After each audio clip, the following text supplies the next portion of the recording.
Hello friends, स्वागत है आप सभी का आपके अपने सनलाइट्स रिवीजन पर। बहुत ही कम समय बचे हैं। अब आपके पास ज़्यादा से ज़्यादा 10 दिन बचे हैं। इन 10 दिनों में आपको ज़्यादा से ज़्यादा प्रीवियस ईयर के प्रश्नों को हल करना चाहिए। साथ ही साथ आपका जो सिलेबस है, उसका जो कंटेंट है, उसका रिवीजन भी करना चाहिए। तो थैंक यू सो मच, आप सभी ने 2K सब कंप्लीट कर दिया है लेट्स रिवीजन का। तो प्रश्न स्टार्ट करने से पहले मैं एक चीज़ आपको बोलना चाहती हूँ कि लेट्स रिवीजन में और चीज़ें कैसे बेहतर हो सकती हैं। इस चीज़ के लिए अगर आप लोग राय देना चाहते हैं तो कमेंट बॉक्स में ज़रूर बताइएगा।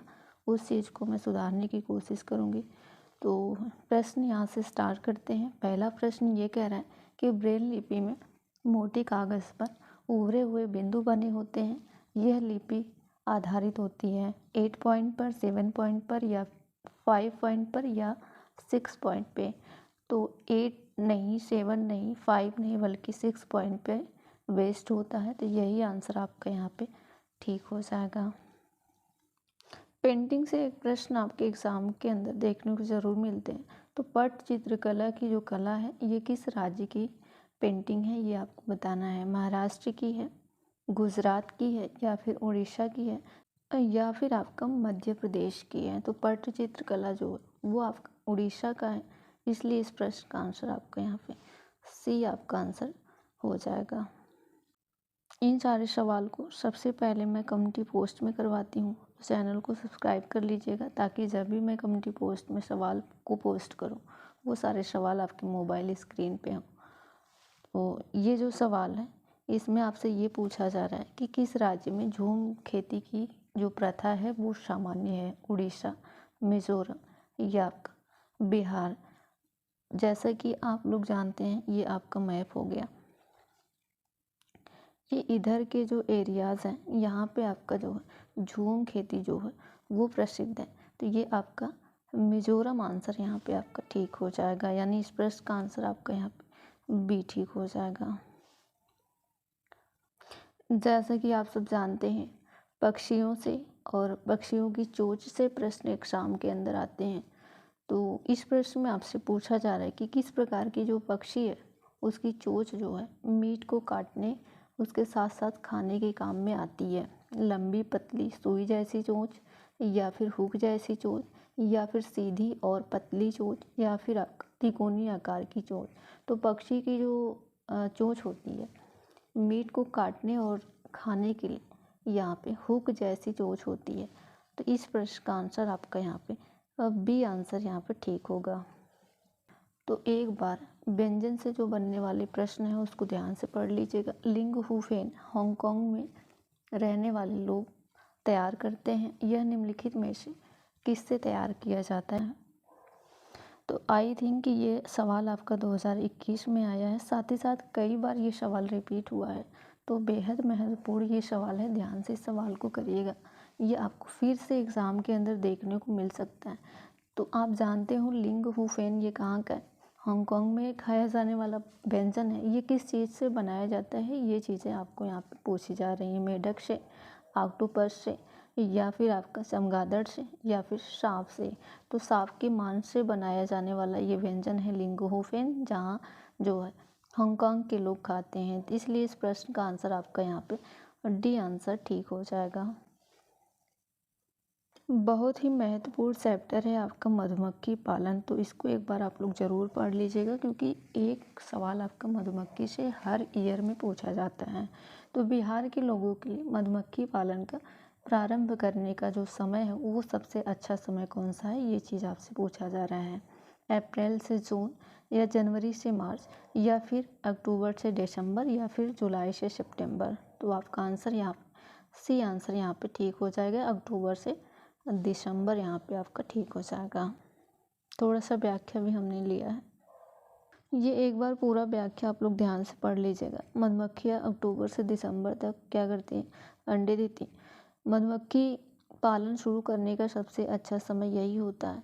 और मधुमक्खियाँ लीची के फूलों को जो है आकर्षित होती हैं, इस चीज़ को ध्यान रखिएगा।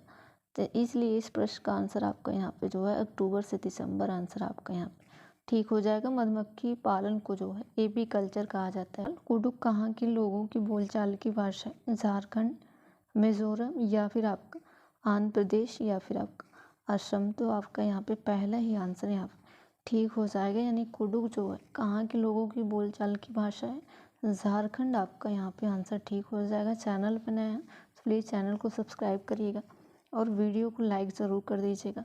सीखने की वह प्रक्रिया क्या कहलाती है जिसमें बच्चे स्कूल जैसी सामाजिक संस्था में प्रवेश करके सीखते हैं? निष्क्रिय समाजीकरण कहलाएगी, या फिर प्राथमिक समाजीकरण कहलाएगी, या फिर द्वितीयक समाजीकरण कहलाएगी, या फिर परिपक्वता कहलाएगी? सीखने की वह प्रक्रिया क्या कहलाएगी जिसमें बच्चे स्कूल जैसी सामाजिक संस्था, आप स्कूल मीडिया हो, ये द्वितीयक समाजीकरण में आते हैं। तो यही आंसर आपका ठीक हो जाएगा।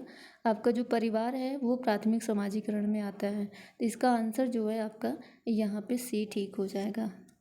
व्याख्या की बात करें तो बालक का परिवार जो है वो समाजीकरण की प्राथमिक संस्था होती है, जबकि विद्यालय हो या फिर पास पड़ोस हो या खेल के मैदान हो या फिर मीडिया हो, ये द्वितीय समाजीकरण संस्था है। तो ये भी बात याद रखिएगा।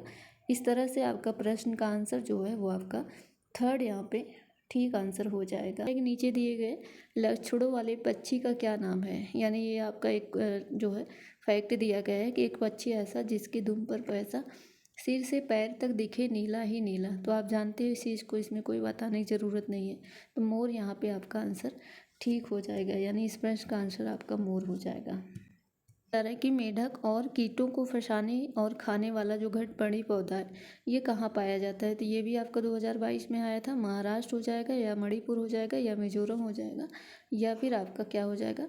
मेघालय इसका आंसर ठीक। तो इंडोनेशिया, ऑस्ट्रेलिया तथा भारत के मेघालय में पाया जाता है। तो ध्यान रखिएगा, इसका आंसर जो है आपका क्या हो जाएगा? मेघालय ठीक हो जाएगा। तो लगभग 10 मिनट के अंदर हम यहाँ पे 10 प्रश्न को देखने वाले हैं। लगातार क्लास में बने रहिएगा। और उस महिला वेट लिफ्टर का नाम बताइए जिसने अंतर्राष्ट्रीय खेल प्रतियोगिता में 29 मेडल जीते हैं। इस प्रश्न में आपसे पूछा जा रहा है कि उस महिला वेट लिफ्टर का नाम बताइए जिसने अंतर्राष्ट्रीय खेल प्रतियोगिता में 29 मेडल जीते हैं। सुनीता विलियम, या फिर कर्णम मल्लेश्वरी, या बछेंद्री पाल, या फिर आपका वहीदा प्रेम। तो आपका जो है कर्णम मल्लेश्वरी आंसर यहाँ पे ठीक हो जाएगा। जो है अंतर्राष्ट्रीय खेल प्रतियोगिता में 29 मेडल जीते हैं, ये तो आप जानते हो। और ये एक वेट लिफ्टर है, भारोत्तोलक हैं। ये आंध्र प्रदेश की रहने वाली हैं। इन्होंने जो है 130 किग्रा तक का भार उठा लिया। तो इस चीज़ को ध्यान रखिएगा। इस प्रश्न का आंसर आपका बी ठीक हो जाएगा।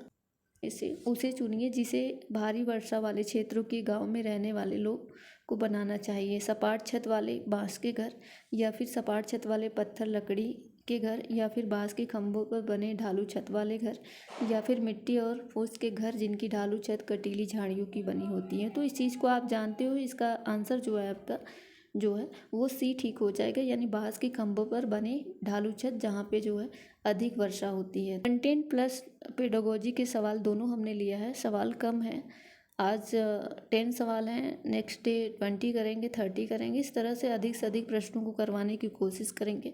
चैनल पर नए हैं सब्सक्राइब जरूर कर रखिएगा ताकि आप उसका जो नोटिफिकेशन है आपको जाए।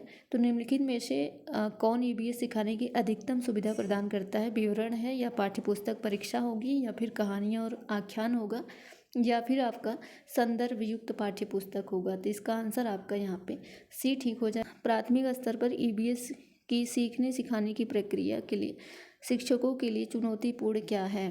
ईबीएस पाठ्यपुस्तक को सिखाने के लिए एकमात्र संसाधन के रूप में उपयोग किया जाता है, या फिर अवधारणा का वर्णन के लिए, या फिर जो है द्वारा रट कर सीखने के लिए, या फिर बच्चों के लिए रचनात्मक और पहल करने के लिए? तो यही आपका आंसर यहाँ पे सही हो जाएगा। फोर्थ आंसर यहाँ पे सही हो जाए। एकमात्र संसाधन के लिए नहीं, ना ही आप जो है अवधारणा का वर्णन करने के लिए, ना ही रट कर चीज़ें। तो ये तो बिल्कुल गलत है।